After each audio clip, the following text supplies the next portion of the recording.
There's news on the horizon regarding the final series and next season out of the hubs. Yeah, there's a lot going on up in Queensland, the centre of the football universe at the moment, where the Tigers just got over the line tonight at the Gabba over the Gold Coast Suns. There's two things going on at the moment. There's plans for the finals, which I think we'll know all about by the end of next week or early the following week, and the battle which is going on within the AFL ranks as to where the grand final will be held. Some very strong opinions divided between Perth and Brisbane.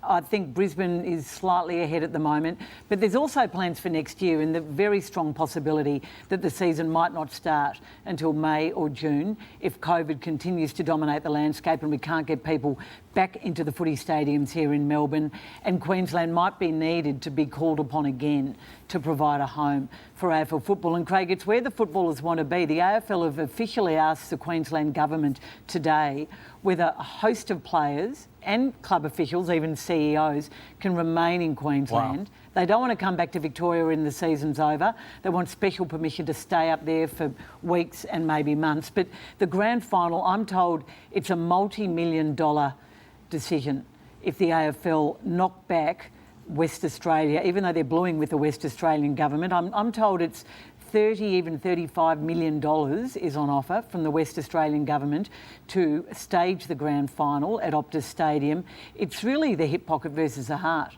I believe strongly they have to make the decision for the heart, which is Queensland, which has done all the heavy lifting so far. And it's an impossible one, Kane, because Queensland have done all of the heavy lifting, to your point. All the players are there. They've gone from not wanting to go, not wanting to come home. The entire industry is there, and then you've got this dangling carrot out west, which can hold the big audiences. It's a big grand final city anyway. They fly over a lot of corporates from Perth to Melbourne. I know you've been campaigning for Adelaide, Kane, but they're not in this fight.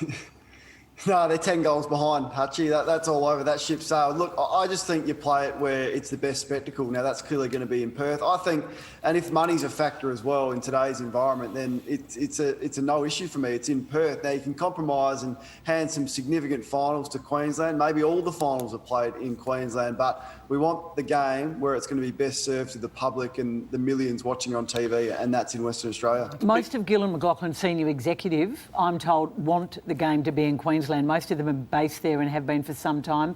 The AFL chairman, let's say a very silent and really absent chairman, Richard Goyder, I think is pushing for Perth, and Gillon McLachlan might be keen on the check, but I think it would be morally bankrupt of the AFL to turn their back on Queensland. Well, when the AFL come knocking at the door, Queensland government didn't pull the blind down. They embraced us, and if you think $35 million, what would it have cost the AFL if the season didn't go ahead? It would pay for the hubs, I guess. Well, it's morally bankrupt versus financially bankrupt. It is the quintessential challenging decision at the moment.